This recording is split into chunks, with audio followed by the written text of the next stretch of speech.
idea was Mortal Kombat? The initial idea, I walked around just wanted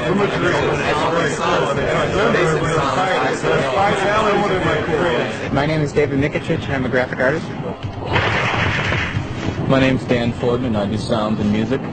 And tell Stevie. My name is Ed Boone, I'm co-designer and programmer. My name's Tony Goski, and I do backgrounds and special effects. John Vogel, background special effects.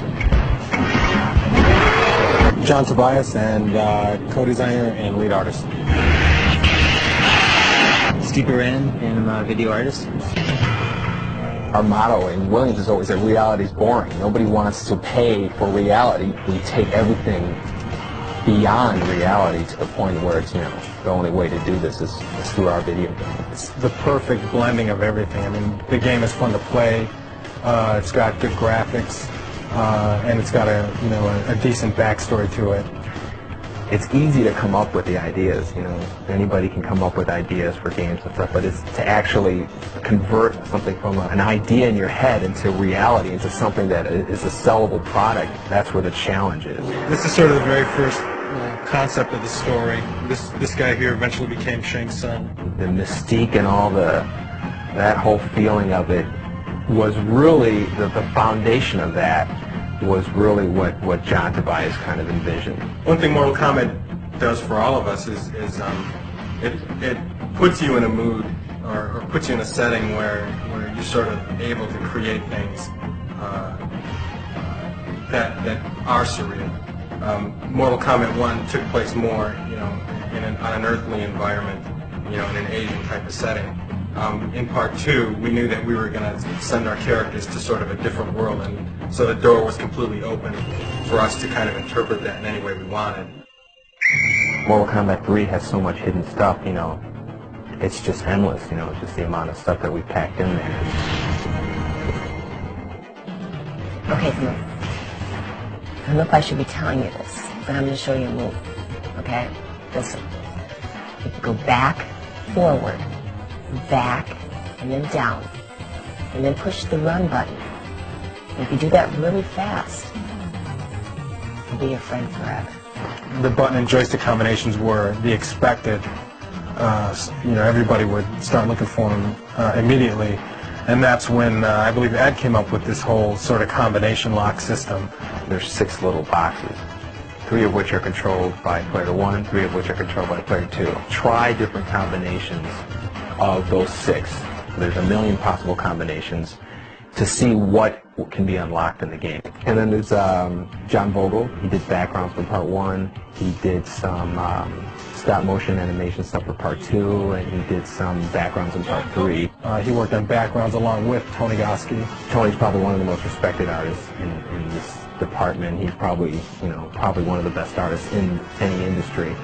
And he conceptualizes backgrounds as well. This is the Soul Chamber, and this is where the Soulnado. He never ceases to amaze us. Steve Moran worked on Mortal Kombat 3. That was the first one he worked on, and he did the character graphics with John Tobias. I like doing stuff that's actually kind of shocking. Not so much violent or anything, but just stuff that gets a reaction. Dave Mikic, he's like our resident 3D expert. He kind of got everybody up to speed on doing 3D stuff, and he can crank out anything using a 3D program faster than anybody in the world. It's important for Mortal Kombat fans. Dan shows you cool stuff every couple of days. He just comes in and you go, great, this is awesome. And he's a lot like Ed, where I just have this confidence that he's going to go away and come back with something spectacular. That's the Johnny Cage Nut Crunch, I believe. Didn't someone make a candy bar, Johnny Cage Nut Crunch bar? John Tobias and some of the other guys from the Mortal Kombat team happened to just come up to me and, kind of poke on my arm and say, do you want to do a character? And I said, oh no, can I do a character? And he said, yeah, I'd love to have it. People don't realize that there is a lot of work done in the actual characters and their costume. I've never asked John for a character that looks like something. He shows me something that says, what do you think of that? And I go, that's great. See, the inspiration, I think, for a lot of the characters comes from all over the place. I mean, They come from movies I've seen when I was a kid. They come from books I've read. I mean, everybody gets inspiration from somewhere. I started out with NBA Jam as a cheerleader, and then I went to Revolution X as Mistress Helga, and they asked me to do Mortal Kombat. They needed a new Sonya. I said, sure, I'd love to do it. Pizza man. When I was a character here, it sort of like funded me going to school because I wanted to be an artist like all my life.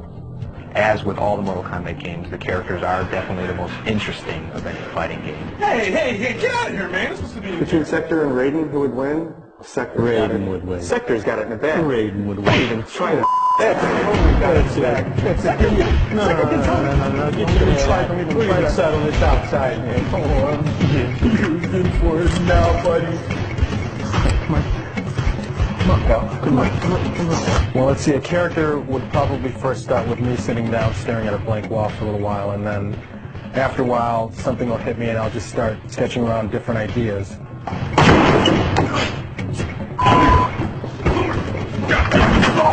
We went months and months not having names for these characters, and then we'd have these powwow sessions where everybody would kind of throw out names. Shang Tsung. Hey, you know where Shang Tsung? Yeah. Combination for Shang Tsung. The name is a military prototype. And the other one was just like a security guard at a mall that didn't work out right. Cybat X11. There goes X11. See, anything with X is cool. I like X11. There it goes. Cybat. That's the bias backwards. Yeah, no, but I think it sounds cool. That does sound cool. Everybody says Sabat. That could be a good name for a robot. We're gonna have Mayo as the secret character. No Cybot. Oh man, why? Capcom is overused. Where? Everywhere. No. I've heard that so many What? times. Yeah, every time you watch war games. Yeah, well, you know what's gonna happen? We're gonna come up with all the names. We're all gonna like them, and Ed's gonna hate every one of them. 95% of them, somebody would say a name, and then there'd be one of us, of the 5 or 6 of us, who would just, have a heart attack just because they hated it so much. And then we're like, okay, I guess that's a no.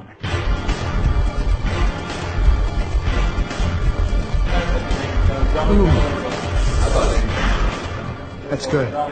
Don't show that to me. When we started filming a character, we'd get into work probably roughly around 10 o'clock, and usually the whole filming process takes, all day. Oh, an average day of a 14-hour shoot? Let's see. Well, we came in and got into makeup. It didn't take too long for Sonya. She doesn't wear much. And then we have a list, a huge list of animations, kicks, punches, uppercuts, and the special moves and stuff. And we basically go down that list, capturing every single frame of them performing these moves. Hi, Raiden. Hi, Sector.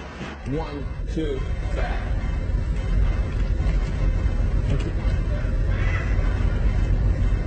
Yeah, that's good. Let's try that one. You have to do each move 8 ways. As you see, a joystick goes 8 different ways. So if I was to do a front kick, I'd have to do it frontwards, backwards, sideways, and diagonal 4 different ways. This is why we have the tape on the floor, just to keep them facing the right direction.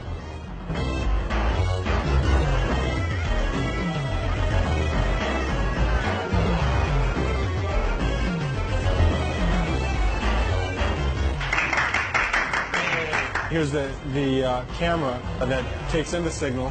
We run signals into our beta camcorder, and we also run a signal here into our PC. And then on our PC here, we have one of our boards connected to that. And also, this is where we do the actual grabbing of frames to be digitized. You can kind of see our talent out there, and I'll really quickly grab some images of them. That's good, Tony.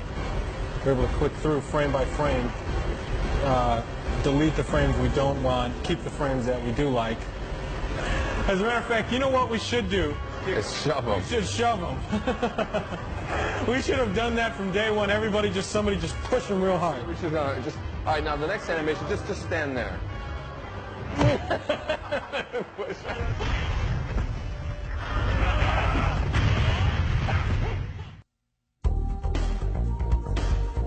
The day that we spend filming is probably, like 2% of the entire amount of time that has to be devoted into doing it. Once we get the digitized image, it's a lot like painting. And right now we're going through a process where we sort of filter the images through. We'll grab the image and Steve Baran will start and do some Photoshop on the guy, and then we'll hand him over to Tony, who does some touch-up. And then it gets passed over to me, and then I do some of this more detailed touch-up, and then I give it back to Steve, and he kind of separates the different colors and creates the different palettes, and then we give it back to Tony, and he does the final touch-up and stuff and gets it ready for the game.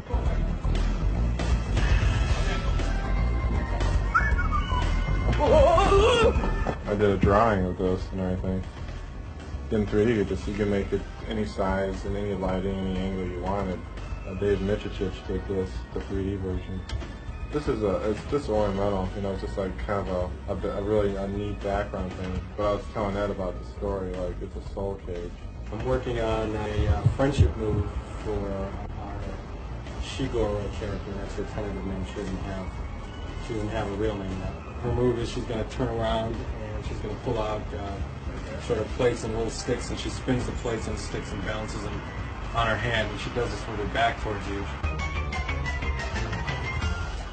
Shiva wins friendship. This is Shang Tsung morphing into the robot ninja, who we call Ketchup right now, because right now there's a red guy and there's a yellow guy, so we call them Ketchup and Mustard. But they will have real names later on.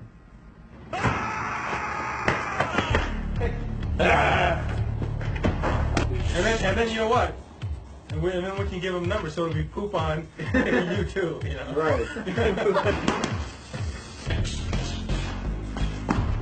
Whatever can possibly happen in the game, I have to program the game to be able to do that. As you play the game, when you first start, the computer is very dumb. It'll just stand there, it'll let you beat it up, and then as you fight the second guy, it'll get a little smarter, and then the third guy a little smarter. And it has to be progressive. It has to be something that's, a smooth increase in the difficulty, because if you play the game the first time and the computer kills you, you're not going to want to play it again. There's comfort in knowing that the other person is doing their job beyond your expectations. The good thing about working with that is you can hand them some artwork, and you can, you'll see it in the game pretty quickly. Time! You tell me time!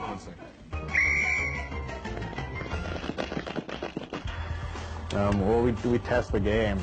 When it comes close to the time that the game is done, they have us come in, we just play it. We play them all day long and look for bugs. The difference between Mortal Kombat 2 and Mortal Kombat 3 is that they added a run button, and when you use the run button, it makes you aggressive towards your opponent.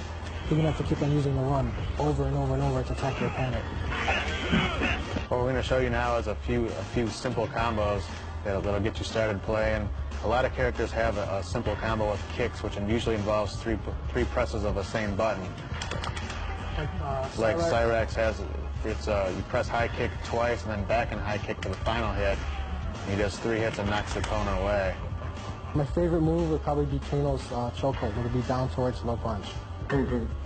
One of my favorite codes is disable blocking. Each player presses block twice when the code things come up on the screen. And it turns off blocking, so you can't be a defensive player. You have to play offensively or you're going to lose, because there's no way you can block anybody's hits. This is the sound area. This is where they make all the sounds for the games. You try to imagine the action of playing the game and what the music's going to do to get you revved up. Ed gives me a videotape of just sort of scrolling through the backgrounds. I just look at that and try to get some idea about the kind of mood, the kind of setting that we're trying to represent. Now this one in particular, I was thinking, well, this reminds me of Mortal Kombat 2. It's got that very dark, outworld feel that looks like Goro with this green thing in his mouth. Yes, I do know martial arts.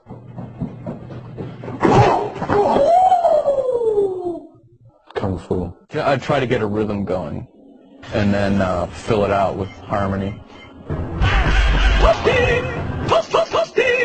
It evolved from your toast. That's Ed Boon, pitched down a few semitones.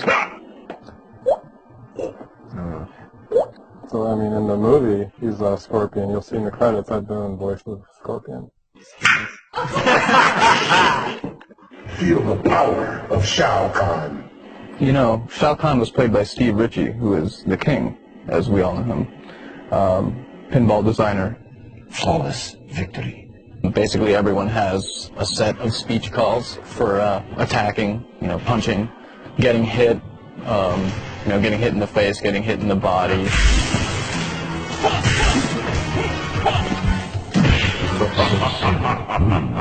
We do the arcade version, which is the original one, and then after that's one's been out for about a year or so, then they start converting it into the home platforms, that's where you get the Sega Genesis, the Super Nintendo, the PlayStation, and all that. Well, the Chicago guys send us the assembly source code, and then we go line by line and convert it into C.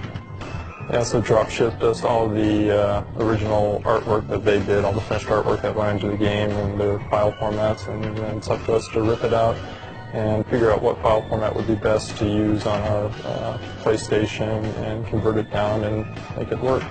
We have one piece of hardware that has a particular size of RAM and a CD-ROM, which is in the machine. And so what you have to do is you have to decide what chunks of sound data have to come off of the CD-ROM into the RAM of the machine, and at one point in the game. The quality on the PSX is better. It's stereo 44:1 sound, just like you buy in any music store, CD shop.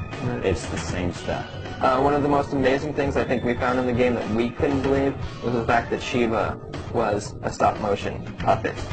When we were originally just looking at the artwork, we were just saying there's no way. I mean, we see like muscles rippling, it looks like her face is changing, it just looked too real. One of the codes, if you, on the briefcase screen, if you push the third symbol down one, you'll get a new exclusive PSX code.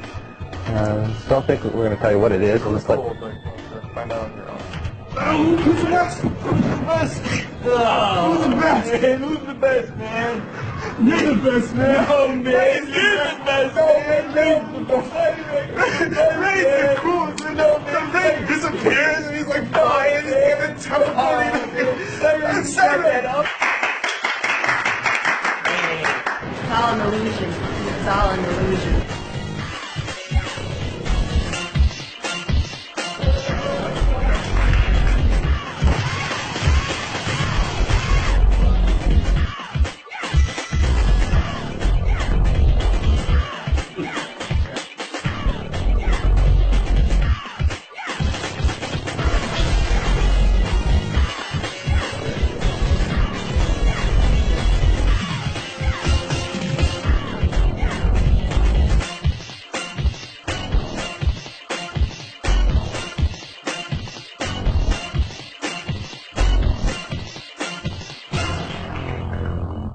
Open sesame.